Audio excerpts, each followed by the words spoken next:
ओम नमो भगवते वासुदेवाय। ओम नमो भगवते वासुदेवाय। ओम नमो भगवते वासुदेवाय। ओम अज्ञानतिमिरान्धस्य ज्ञानाञ्जनशलाकया चक्षुरुन्मिलितं येन तस्मै श्रीगुरुवे नमः। नमः ओं विष्णुपादाय कृष्णपृष्ठाय भूतले श्रीमते भक्तिवेदान्त स्वामिनिति नामिने। नमस्ते सारस्वते देवे गौरवाणी प्रचारिणे निर्विशेषा शून्यवादी आशातिरेशतारिणे। जय श्री कृष्णा चैतन्य प्रभु नित्यानंद श्री अद्वैत गदाधर श्रीवासादि गौर भक्तवृंद। हरे कृष्णा कृष्णा कृष्णा हरे हरे, हरे राम राम राम हरे हरे। जगत गुरु श्री प्रभुपाद की जय। भगवत वाणी भगवत गीता जी की जय। गुरु महाराज की जय। श्री गुरुदेव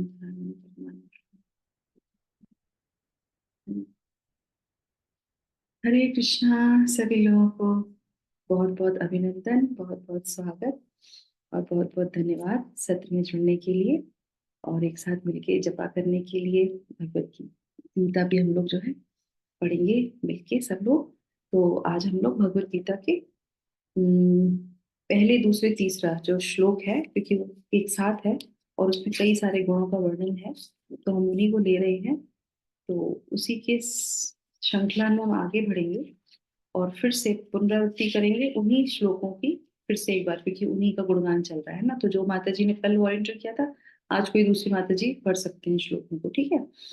श्लोक संख्या 1, अध्याय 16, दैवी तथा आसुरी स्वभाव। श्री भगवान उवाच अभयं सत्त्वं संशुद्धिर्ज्ञान योग व्यवस्थितिः दानं दमश्च यज्ञश्च स्वाध्यायस्तप आर्जवम्। पढ़िए। अभ्यं श्री सत्व श्री भगवान उवाच अभ्यं सत्व संशुद्धि ज्ञान योग व्यवस्थिति दानं दमश्च यज्ञश्च स्वाध्याय तप आर्जवम्। इंदु माता जी आप पढ़ लीजिए सेकंड वाला। अहिंसा सत्य क्रोध त्यागः शांति पैशुनम् दया भूतेष्वलो लुप्तम् मार्दवम् हीरचापलम्। अहिंसा सत्यं क्रोधः त्यागः शान्तिरः पैशुनं दया भूतेष्वलोलुप्त्वं मार्दवं हि आचापलम्। थैंक यू माता जी। थर्ड श्लोका। तेजः क्षमा धृति शौचं द्रोहो नातिमानिता भवन्ति सम्पदं देवी देवीं भिजातस्य भारत। अच्छा, तेज क्षमा पढ़िए। तेज क्षमा धृति शौचम अद्रोह न अतिमानिता भवन्ति संपदं देवीं अभिजातस्य Bharat. Thank you so much माता जी। तो भगवान ने कहा, हे भरत पुत्र, निर्भयता, आत्मशुद्धि, आध्यात्मिक ज्ञान का अनुशीलन, दान, आत्म संयम, यज्ञ परायणता, वेदाध्ययन, तपस्या, सरलता, अहिंसा, सत्यता, क्रोध विहीनता, त्याग, शांति, छिद्रान्वेषण में अरुचि, समस्त जीवों पर करुणा, लोभ विहीनता, भद्रता, लज्जा, संकल्प, तेज, क्षमा, धैर्य, पवित्रता, ईर्ष्या तथा सम्मान की अभिलाषा से मुक्ति, ये सारे दिव्य गुण हैं जो दैवी प्रकृति से संपन्न देवतुल्य मनुष्यों में पाए जाते हैं। श्रील प्रभुपाद की जय। तो हम लोगों ने कल कहाँ तक पढ़ लिया था? हम लोगों ने सन्यासियों के गुणों को जान लिया था। तो 3 सन्यासियों के मुख्य गुण बताए गए थे। कौन से वो 3 गुण, मुख्य गुण सन्यासियों के, जो सन्यासियों में होने ही चाहिए? कौन से थे 3 गुण? अभ्यम, हरे कृष्ण माता जी, अभ्यम, सत्व संशुद्धि ज्ञान। ज्ञान, ये 3 चीजों को उसको कल्टीवेट करना ही चाहिए। अगर वो नहीं करता है, उसके अंदर ये गुण नहीं है, तो उसको संन्यास नहीं लेना चाहिए।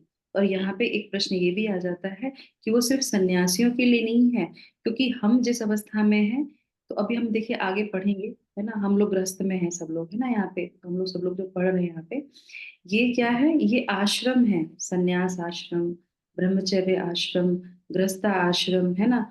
तो और वानप्रस्थ आश्रम, ये एक एक उम्र के जो वर्ष होते हैं हमारे जीवन के, उनके अनुसार ये आश्रम आते रहते हैं, और हर व्यक्ति को इन आश्रमों में प्रवेश करना चाहिए।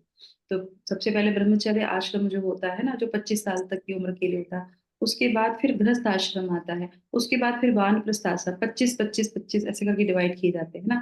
फिर वानप्रस्थ आश्रम आता है ना, वो 50 से लेके 75 की उम्र में, उसके बाद फिर संन्यास आश्रम आता है। पर कुछ लोग जो संन्यास लेना ही चाहते हैं, शुरू से लेना चाहते हैं, वो ब्रह्मचर्य में आने के बाद सीधे संन्यास आश्रम ग्रहण कर लेते हैं, क्योंकि वो विरक्त होते हैं। इस तरह से होता है। पर जो लोग ये डेवलप गुण कर सकते हैं, कोई भी गुणों को डेवलप कर सकता है और करना चाहिए, ये बताया जाता है शास्त्रों में, है ना।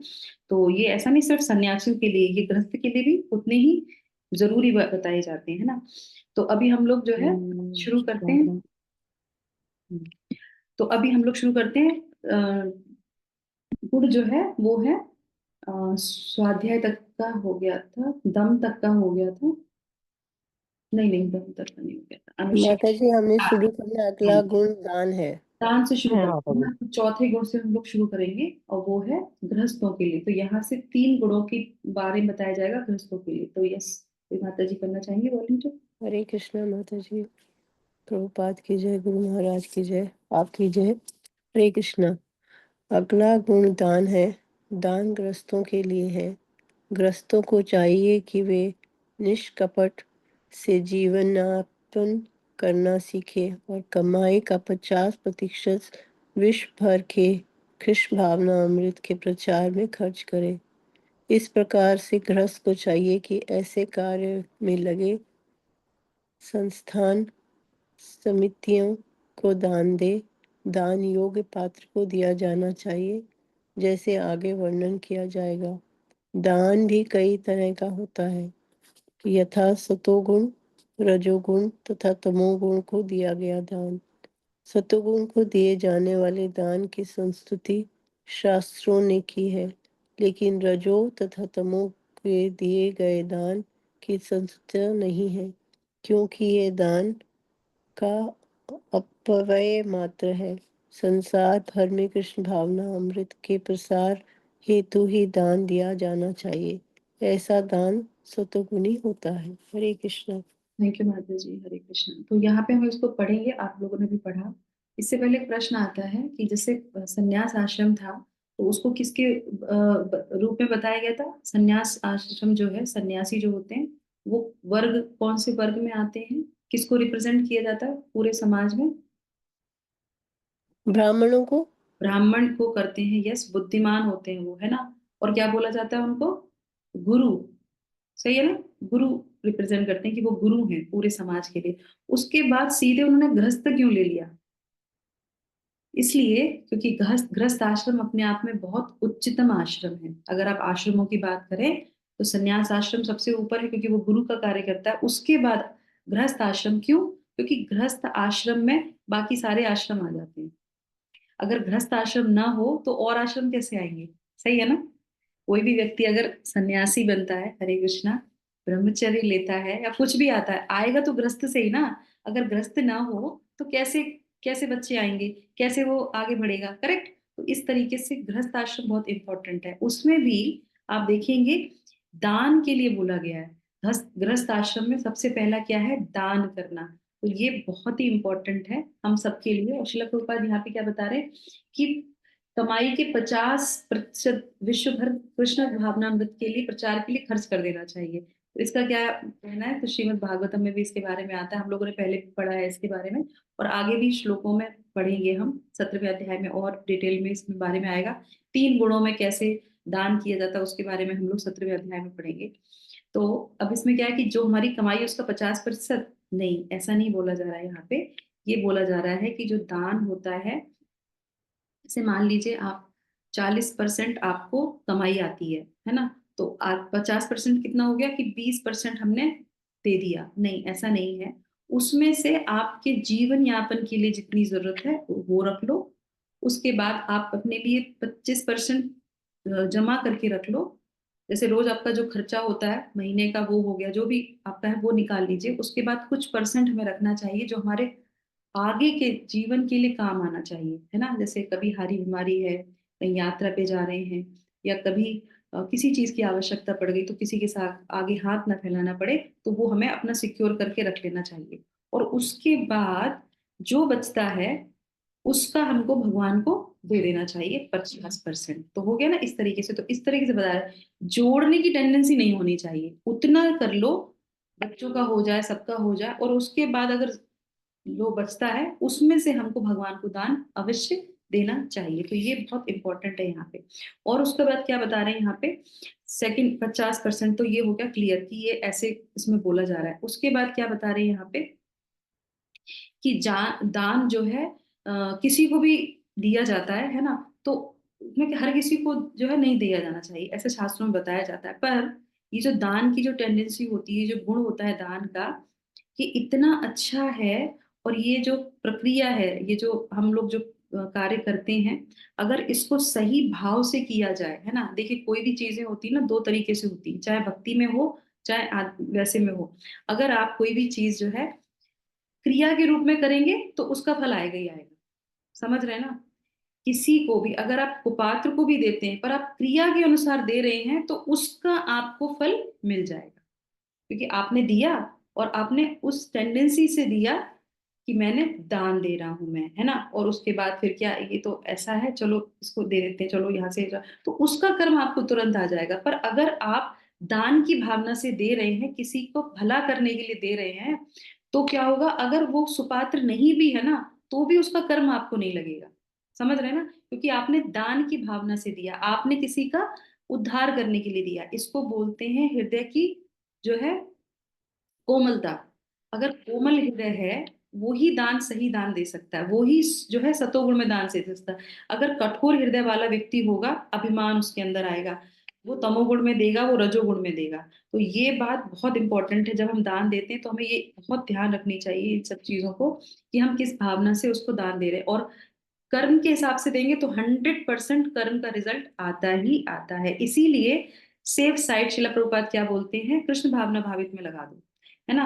अगर आप दवाइयों में देते हैं तो उसका कार्मिक रिएक्शन नहीं आता, अगर आप अन्न में देते हैं तो उसका कार्मिक रिएक्शन नहीं आता। बाकी अगर किसी में भी आप दान देते हैं उसका कार्मिक रिएक्शन आएगा। पर अगर आप सही भाव से दे रहे हैं, सही मन से दे रहे हैं, तो उसका कार्मिक रिएक्शन नहीं आएगा। क्योंकि हम, अब ये बात प्रश्न आता है कि कैसे किया जाए, क्योंकि हम डेली जिस गुण में ज्यादा रहते हैं तो हमारी सारी एक्टिविटी उसी गुण में होने लगती है। तो इसीलिए यहाँ पे बोला जा रहा है कि जो है दान भी जो है देख के देना चाहिए। यदि आप सतोगुण में रहते हैं, आपका हृदय बहुत कोमल है, तो आप कभी भी दान देंगे तो वो अच्छे में ही जाएगा। पर आप, हम लोग तो ऐसे रहते नहीं है, तो इसीलिए बोलते हैं पात्र सुपात्र देख के दान को देना चाहिए। इसी तरीके से आप देखेंगे। और यहाँ पे क्या बता रहे हैं, यहाँ पे एक इसमें बहुत अच्छा जो है वो आता है दान के ऊपर। श्रीमद् भागवतम में यहाँ पे आता है कथा कृष्ण की। हाँ, यहाँ पे क्या बताते हैं शिला प्रभुपाद 10वें स्कंद में 31वें अध्याय के 9वें श्लोक में, वो कहते हैं कि सबसे अच्छा दान क्या होता है। कौन सा दान होता है सबसे अच्छा, कोई बता सकता है, अंदाजा लगाइए।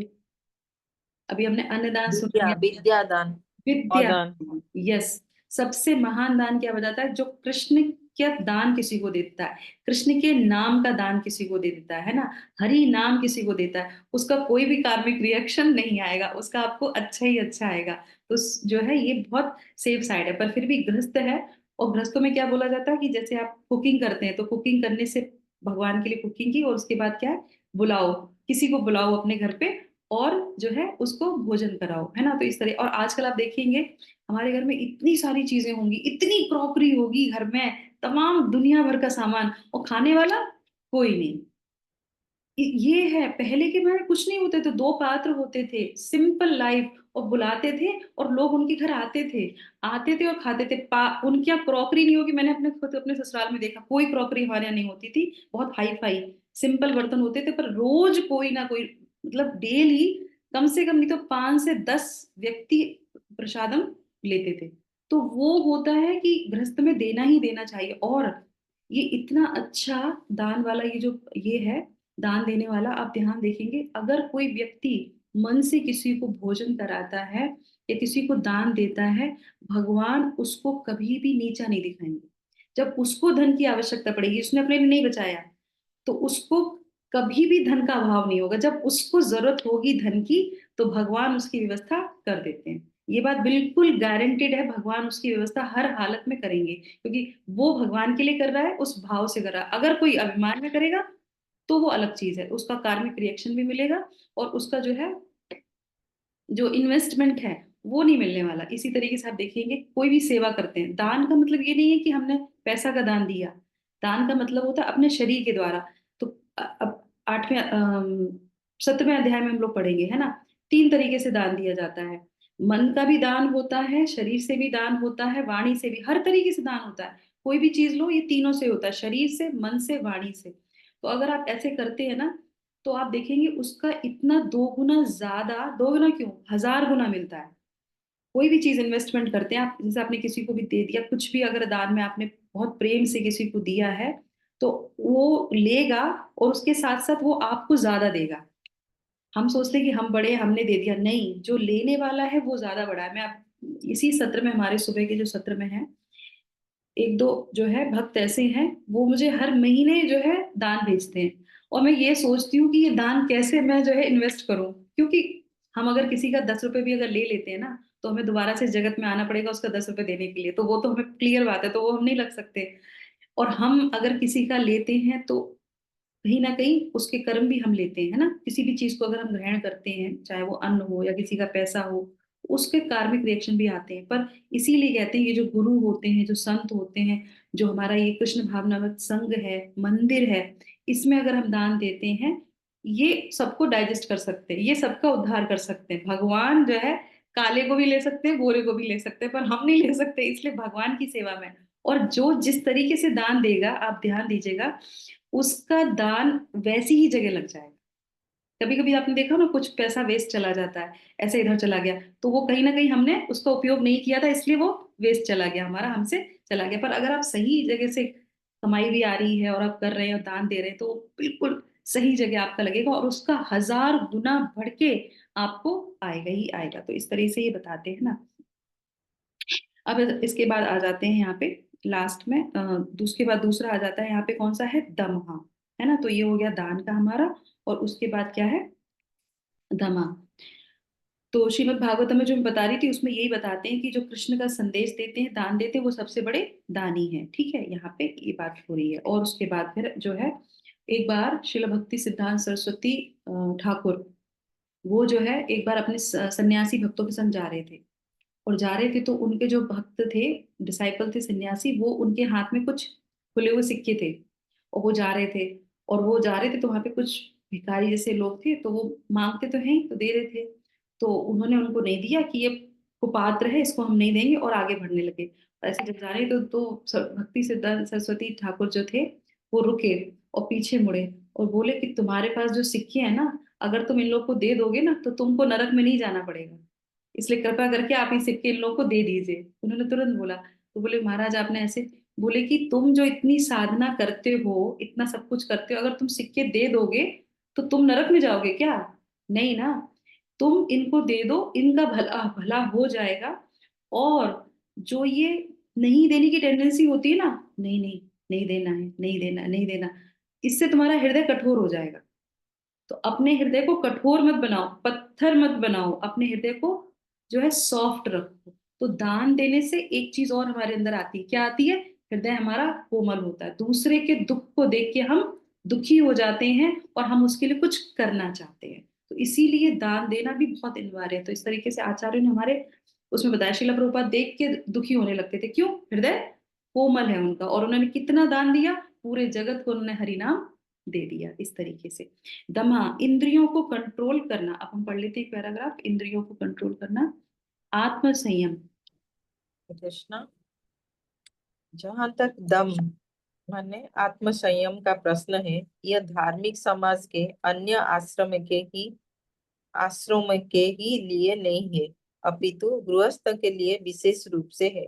यद्यपि उसके पत्नी होती है, लेकिन उसे चाहिए कि व्यक्ति अपनी इंद्रियों को विषय भोग की ओर मोड़े, विषय भोग की ओर ना मोड़े। गृहस्थ पर भी मैथुन जीवन के लिए प्रतिबंध है, और इसका उपयोग केवल संतान उत्पत्ति के लिए किया जाना चाहिए। यदि वह संतान नहीं चाहता तो उसे अपनी पत्नी के साथ विषय भोग में लिप्त नहीं होना चाहिए। आधुनिक समाज मैथुन जीवन का भोग करने के लिए निरोध विधियों का या अन्य घृणित विधियों का उपयोग करता है, जिससे संतान का उत्तरदायित्व ना उठाना पड़े। यह दिव्य गुण नहीं, अपितु आसुरी गुण है। यदि कोई व्यक्ति, चाहे वह गृहस्थ ही क्यों ना हो, आध्यात्मिक जीवन में प्रगति करना चाहता है, तो उसे अपने मैथुन जीवन पर संयम रखना होगा, और उसे ऐसी संतान नहीं उत्पन्न करनी चाहिए जो कृष्ण की सेवा में काम ना आए। यदि वह ऐसी संतान उत्पन्न करता है जो कृष्ण भावना भावित हो सके, तो वह सैकड़ों संतान उत्पन्न कर सकता है। लेकिन ऐसी क्षमता के बिना किसी को इंद्रिय सुख के लिए काम भोग में लिप्त नहीं होना चाहिए। हरे कृष्ण। थैंक यू माता जी। हरे कृष्ण। तो यहाँ पे जो है दम्हा, दम्हा का मतलब होता है आत्म संयम। आत्म संयम जो है, जैसे श्रील प्रभुपाद ने बताया कि ये सिर्फ जो है सभी के लिए है, सभी लोगों को आत्म संयम करना चाहिए। हर जो है अपने शरीर की जो भी इंद्रिया है उससे, है ना। तो मेन उन्होंने फोकस किस पे किया? संभोग जो लोग करते हैं, इंद्र तृप्ति करते हैं, और फिर क्या करते हैं, वो शिल प्रभुपाद कह रहे हैं कि बच्चे पैदा करने के लिए ये करना चाहिए, है ना। और आज के समाज में बिल्कुल उल्टा है, बच्चे नहीं चाहिए, पर जो है इंद्र तृप्ति चाहिए। उनको बोल दीजिए अगर आपको बच्चे नहीं चाहिए तो आप लोग अलग अलग रह लीजिए, नहीं रहेंगे ना, क्योंकि शास्त्र नहीं पढ़ा ना, उनको नहीं पता। और ये कितना बड़ा अपराध होता है, इसके बोला जाता है कि कितना बड़ा अपराध होता है कि आप जो है ये कर्म कर रहे हैं और वो जो है जिम्मेदारी नहीं लेना चाहते हैं। तो इसमें जो है यहाँ पे बताया, और आप इसको देखेंगे 7.11 को खोलते हैं एक बार, 7वें अध्याय का 11वां श्लोक।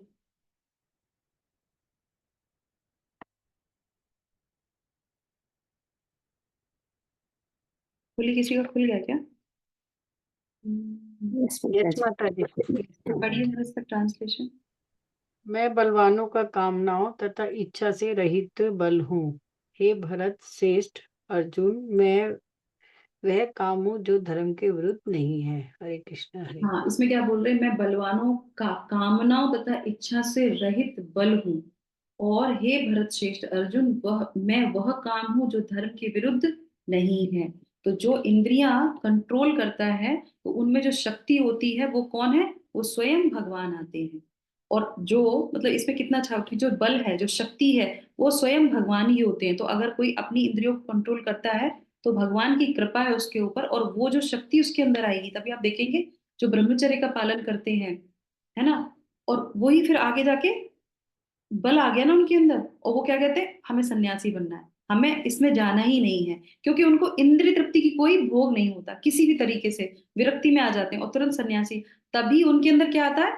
जिह्वा में बल, चरित्र में बल। और ये बल कैसे आ रहा है? सीधे भगवान की कृपा उनके ऊपर आ रही है। इसी तरीके से आप द्वितीय अध्याय के 42 श्लोक में देखेंगे, उसमें भी यही बोला जाता है कि जो व्यक्ति अपने काम को, क्रोध को, इंद्रियों को, सबको कंट्रोल करता है, वो भगवान का सबसे ज्यादा जो है कृपा पात्र बनता है। इसीलिए बनता है क्योंकि भगवान उस पर, क्योंकि उसने इतनी जो है अपने इंद्रियों को संयमित कर लिया है। जो उसकी इंद्रियां इधर उधर घूमती हैं, सिर्फ इंद्रिय तृप्ति में लगे रहते हैं, भगवान उनके ऊपर कभी कृपा नहीं देते हैं, क्योंकि तुम जानवरों की तरह अपना जीवन जी रहे हो, उनके ऊपर कृपा प्राप्त नहीं होगी। इसीलिए अगर हम गृहस्थ में भी हैं तो हमें ये ध्यान रखना चाहिए कि गृहस्थ में इस चीज की छूट है, तो इसका दुरुपयोग नहीं करना चाहिए, मन को कंट्रोल में करना चाहिए। इस तरीके से इसमें बोला जा रहा है, संतान प्राप्ति के लिए किया जाना चाहिए। और जिह्वा, तो हम सब जानते हैं कि जो भी हम खाएं, भगवान का प्रसाद ही हमें खाना चाहिए, किसी और को तृप्त करने के लिए हमें नहीं खाना चाहिए कि वो खुश हो जाएगा तो चलो हम ये खा लेते हैं। नहीं, कोई खुश हो ना हो, हमको भगवान को खुश करना है, हमको अपने जो है जिह्वा पे कंट्रोल करना है। तो ये दो चीजें बहुत इंपॉर्टेंट है ना। अब इसके बाद कल हम लोग जब श्रीमद् भागवतम पढ़ रहे थे तो उसमें दो शब्द आए थे, किसी को याद है? तो उसपे एक था मात्रा प्रसिद्ध है, दूसरा था आत्म प्रसिद्ध है ना। जो हम लोग पढ़ रहे थे तो उसमें दो शब्द आए थे, तो उनमें दोनों में क्या बता रहे थे कि एक जो मात्रा प्रसिद्ध है शब्द है वो इंद्र तृप्ति को इंगित करता है, और जो आत्म प्रसिद्ध है वो कृष्ण भावना भावित को जो है इंगित करता है। तो श्रीमद् भागवत में भी इसको बोला जाता है कि इंद्र तृप्ति में करेंगे तो वो जो है भगवान को जो है प्रसन्न नहीं करेगा, पर जो आत्म प्रसिद्ध है मतलब जो अपनी इंद्रियों को कंट्रोल करता है, मन को कंट्रोल करता है, आत्मा मतलब परमात्मा का कनेक्शन, तो परमात्मा उस पर बहुत अपनी कृपा करते हैं और उसी को बोलते हैं कृष्ण भावना भावित। अगर हम कृष्ण भावना भावित होना चाहते हैं तो हमको ये जो है दम्हा वाला जो गुण है वो डेवलप करना ही पड़ेगा, नहीं तो हम कृष्ण भावना भावित नहीं है। अगर है तो ये हमें करना ही पड़ेगा, अनिवार्य ही है ये हमारे लिए। उसके बाद आ जाते हैं यज्ञ करना। गृहस्थों के लिए तीसरा बताया गया है यज्ञ करना। पढ़िए माता जी। हरे कृष्णा। गृहस्थों को यज्ञ भी करना चाहिए क्योंकि यज्ञ के लिए पर्याप्त धन चाहिए। ब्रह्मचर्य, वानप्रस्थ और संन्यास आश्रम वालों के पास धन नहीं होता, वे तो भिक्षाटन करके जीवन जी रहते हैं। अतएव विभिन्न प्रकार के यज्ञ गृहस्थियों के दायित्व हैं। उन्हें चाहिए कि वैदिक साहित्य द्वारा आदिष्ट अग्निहोत्र यज्ञ करें, लेकिन आजकल ऐसे यज्ञ अत्यंत खर्चीले हैं और हर किसी गृहस्थ के लिए उन्हें संपन्न कर पाना कठिन है। इस युग के लिए संस्कृत सर्वश्रेष्ठ यज्ञ है संकीर्तन यज्ञ। यह संकीर्तन यज्ञ हरे कृष्णा कृष्णा कृष्णा हरे हरे, हरे रामा राम राम हरे हरे का जब सर्वोत्तम और सबसे कम खर्च वाला यज्ञ है। यह प्रत्येक व्यक्ति करके इसका लाभ उठा सकता है। अतएव दान, इंद्रिय संयम और यज्ञ करना, ये तीन बातें गृहस्थ के लिए। हरे कृष्णा। थैंक यू माता जी। तो ये लास्ट का तीसरा जो है गुण क्या बता रहे हैं कि यज्ञ करना चाहिए, है ना। तो यज्ञ कई तरीके के होते हैं, हम लोगों ने पहले भी सुने ना, जिसमें कई तरह के यज्ञ बताए गए थे। कौन सा चैप्टर था वो यज्ञ वाला? पांचवा? पांचवा या चौथा? उसमें यज्ञ बताया गया था। तो कई सारे यज्ञ हैं, हम लोगों ने डिटेल में पढ़ चुके हैं। स्वाध्याय यज्ञ होता है, जैसे हम लोग एक साथ मिलके सुबह आके यहाँ पे जो पढ़ रहे हैं भगवत गीता भागवतम, ये भी क्या है? ये यज्ञ है। हरि नाम जो लेते हैं, हरि नाम संकीर्तन, वो भी क्या है? यज्ञ है। इसी तरह से कोई भी चीज हम जब अनुष्ठान करते हैं, सबको मिला के करते हैं, तो वो भी यज्ञ कहलाया जाता है। तो इस तरीके से जो है गृहस्थ के लिए बताया गया है यज्ञ करना चाहिए। और सबसे इंपॉर्टेंट चीज क्या होती है कि जब हम गृहस्थ में हैं और हम कृष्णा कॉन्शियस में आ रहे हैं तो हमें अपने घर को मंदिर बनाना चाहिए। तो डीटी जो विग्रह है, विग्रह की सेवा बहुत अनिवार्य बताई गई है। गृहस्थ को सब लोग को मिलके एक साथ डीटी वर्शिप करनी चाहिए और बैठ के क्या करना चाहिए? संकीर्तन करना चाहिए। ये सबसे अच्छा जो है गृहस्थ के लिए यज्ञ बताया गया। और यज्ञ क्योंकि पैसा खर्च होता है, सही बात है, पर बीच बीच में आप जो यज्ञ कर रहे हैं, जो मंदिरों में जैसे यज्ञ चलता है, कुछ अनुष्ठान होता है, तो उसमें भी वही चीज आगे घूम फिर के हमें दान देना चाहिए। तो ये क्योंकि हम कमा रहे हैं ना, तो हमारा फर्ज बनता है कि हम उसमें दान दें और अपने घर में बैठ के सब लोगों को मिलके हरि नाम संकीर्तन वाला यज्ञ जो है हमें करना चाहिए। ये हमारे लिए हो गया, ठीक है। अब हम अगले कल के सत्र में ब्रह्मचारी के गुणों के बारे में जानेंगे, और उसके बाद ब्रह्मचारी हो गया और उसके बाद वानप्रस्थ हो गया, तो उन दोनों के बारे में अगले उसमें जानेंगे। तो ये हमारा कौन सा श्लोक चल रहा है, कोई बता सकता है? ये सारे गुण कौन से श्लोक में अभी चल रहे हैं? थर्ड श्लोक में माता जी। थर्ड में आ गए हम? हाँ माता जी। द्वितीय द्वितीय नहीं, द्वितीय। अभी द्वितीय में भी नहीं आए। माता जी पहले पे ही चल रहे, दान दमश्च पहले में यज्ञश्च। कितने हैं? पहले में कितने गुण बताए हैं?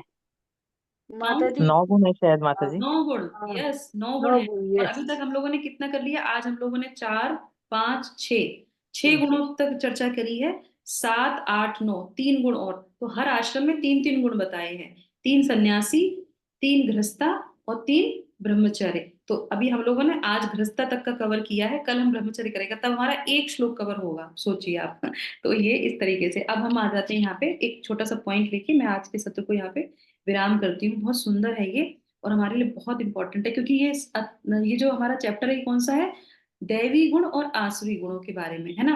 तो ये हमारे लिए सीख बहुत अच्छी है कि हमको ये सारे गुणों को डेवलप करना है। अगर कोई ये व्यक्ति बोले ना कि जन्म से ही गुण आते हैं जन्म से गुण, पर अगर नहीं है किसी के अंदर गुण तो वो डेवलप कर सकता है। अगर नहीं कर सकता तो भगवान क्यों बताते, है ना। इसीलिए बोले कर सकते हो। हमें ये पहला प्लस पॉइंट लेना चाहिए, पॉजिटिव पॉइंट, कि ये सारे गुण हम डेवलप कर सकते हैं। तो जब तक हम ये पढ़ेंगे चैप्टर, एक मन में हमारे विचार चलना चाहिए, ये सारे गुण हम डेवलप कर सकते हैं, हम कर सकते हैं, हम कर सकते हैं, और हम कर लेंगे फिर। सही है ना? पहला चीज ये हमारे लिए होमवर्क। दूसरा, ये बहुत इंपॉर्टेंट है कि आप देखेंगे शिला भक्ति विनोद ठाकुर के द्वारा उन्होंने एक लेख लिखा था, है ना, वो बहुत सुंदर है, तो मैं इसलिए मैं यहाँ पे आप लोगों के साथ शेयर कर रही हूँ। उन्होंने बोला कि 8 प्रकार के लोगों का हमें सम्मान करना चाहिए। तो एक श्रृंखला उन्होंने बताई किस तरीके से जो है किन किन का सम्मान किस किस स्टेज पे करना चाहिए। तो सबसे पहली स्टेज जो नीचे से ऊपर है ना, जब हम सीढ़ी पे चढ़ते हैं तो नीचे से ऊपर जाते हैं ना, तो इसी तरीके से नीचे से ऊपर जाएंगे। तो वो बताते हैं कि पहला स्टेज जो है सम्मान करने का, उसका सम्मान करना चाहिए जो मनुष्य के शरीर में है। मनुष्य के शरीर में जो भी है वो सम्माननीय है, क्योंकि उसने ऐसा कुछ कर्म किए हैं जिससे उसको मनुष्य जन्म मिला। अब क्या शिला प्रभुपाद क्या कहते हैं कि देखिए ये पूरा संसार है, जेल है, मनुष्य में रहते भी 2 प्रकार के लोग होते हैं। तो मनुष्य में आप हो तो सम्माननीय हो, पर मनुष्य में आने के बाद भी आप कौन से कर्मों को कर रहे हो वो बहुत इंपॉर्टेंट होता है। आप इसी अवस्था में नीचे भी चले जाओगे और इसी शरीर में रहते रहते आप ऊपर भी उठ जाओगे। तो पहला सम्मान कि वो मनुष्य में है, तो अब उसको अपने अपने अंदर, तो हम कौन है? मनुष्य शरीर में है, ठीक है। अब हमको अपने गुणों को बढ़ाना चाहिए। उसके बाद बताते हैं वो कि ये हो गया, तो 2 प्रकार के लोग होते हैं, 2 वर्ण। एक वर्ण होता है गुणवान और एक वर्ण होता है ज्ञानवान। सही है ना? तो आप मुझे बताइए कि गुणवान की ज्यादा सम्मान होना चाहिए या ज्ञानवान का ज्यादा सम्मान होना चाहिए? ज्ञानवान का मतलब ज्ञानवान ज्ञानवान गुणवान। भक्ति गुणवान विनोद का ठाकुर, मतलब हाँ, भक्ति विनोद ठाकुर कहते हैं कि ज्ञानवान से ज्यादा सम्मान गुणवान का होना चाहिए। सही है? क्यों ऐसा बोलते हैं आप देखिएगा, किसी किसी के अंदर बहुत सारा टैलेंट होता है ना, आप देखेंगे पत्रकार हैं, बहुत सारा ज्ञान है, कई ज्ञानी होते हैं, पर अगर किसी के पास ज्ञान नहीं भी है और वो बहुत साधारण है, मतलब बहुत सरल है, जो उसका गुण है सरलता, उसका गुण है, तो वो कहते हैं कि उसका सम्मान ज्यादा होना चाहिए, क्योंकि उसके अंदर वो गुण है। तो आप देखेंगे कई कई गुरुओं के ऐसे डिसाइपल होते हैं जिनको बहुत ज्ञान नहीं होता, वो जो है किसी को उपदेश नहीं दे सकते, है ना, पर सरलता बहुत है उनके अंदर, गुरु को सेवा करने की भावना बहुत है, वो क्या है उनका गुण, तो वो गुरु क्या कहते हैं, ये ज्यादा सम्माननीय है। तो ज्ञान से ज्यादा क्या है, गुणवान जो अगर है, किसी के अंदर एक गुण भी है, तो वो हमें देखना चाहिए कि इस व्यक्ति के अंदर ये गुण है और ये सम्माननीय है। तो ये बताया गया, ठीक है। उसके बाद आ जाते हैं, जैसे मान लीजिए ज्ञान, हाँ, तो किसी के पास बहुत सारा धन है ना, तो धन है और किसी के पास ज्ञान है, तो ज्ञानी को सम्मान होना चाहिए या धनवान को होना चाहिए? ज्ञानी को मतलब यस, धन है तो धनवान से, अब वो व्यक्ति के गुण ही तो है ये धनवान होना, तो धनवान से ज्यादा ज्ञानी, जो ज्ञानवान है उसका सम्मान होना चाहिए। तो पहले गुणवान का, उसके बाद धनवान से ज्यादा ज्ञानी का, है ना। अब उसके बाद अगर कोई ज्ञानी है और उससे ज्यादा किसका गुणवान होना चाहिए, अभी हम लोगों ने सीख लिया गुणवान का, ठीक है, ज्ञानी से ज्यादा गुणवान का, और गुणवान से भी ज्यादा किसी के अंदर बहुत अच्छे गुण हैं, उससे भी ज्यादा किसका सम्मान होना चाहिए? कोई एक व्यक्ति बहुत गुणवान है, उससे ज्यादा किसका सम्मान होना चाहिए? जो व्यक्ति के अंदर कृष्ण के भक्त भक्त जो भक्ति है। यस, तो ज्ञानी, धनवान और गुणवान, ये सब किसी के अंदर है, और एक व्यक्ति के अंदर ज्ञान भी नहीं है और जो है गुण भी, मतलब गुणवान भी नहीं है, उसके अंदर कोई ऐसी गुण भी नहीं है और धन भी नहीं है, पर वो क्या कर रहा है? कृष्ण भक्ति कर रहा है, तो वो ज्यादा सम्माननीय है। उसके बाद क्या आ जाते हैं कि अगर कोई भक्ति से भी ज्यादा किसका सम्मान करना चाहिए? दानी दानी का दानी दानी का। दान दान देने। भक्ति से ज्यादा किसका, अगर कोई भक्ति में है उससे ज्यादा सम्मान किसका होना चाहिए? भगवान का और शास्त्रों का हाँ? शास्त्रों का जो और गुरु की सेवा करे, जो गुरु की सेवा में, जो गुरु की सेवा में तल्लीन हो। हाँ, सन्यासी का हाँ, तो ये बिल्कुल वैष्णव सही। आचार्य इनका हाँ, शुद्ध भक्त का, भक्ति से ज्यादा शुद्ध भक्त का, क्योंकि भक्ति भी क्या, कल ही हम लोग श्रीमद् भागवतम में पढ़ रहे थे, भक्ति में भी बहुत कैटेगरी होती है। भक्ति में भी शुद्ध भक्त जो है उसका सम्मान ज्यादा होना चाहिए, और जिसको आइडेंटिफाई करना बहुत मुश्किल होता है।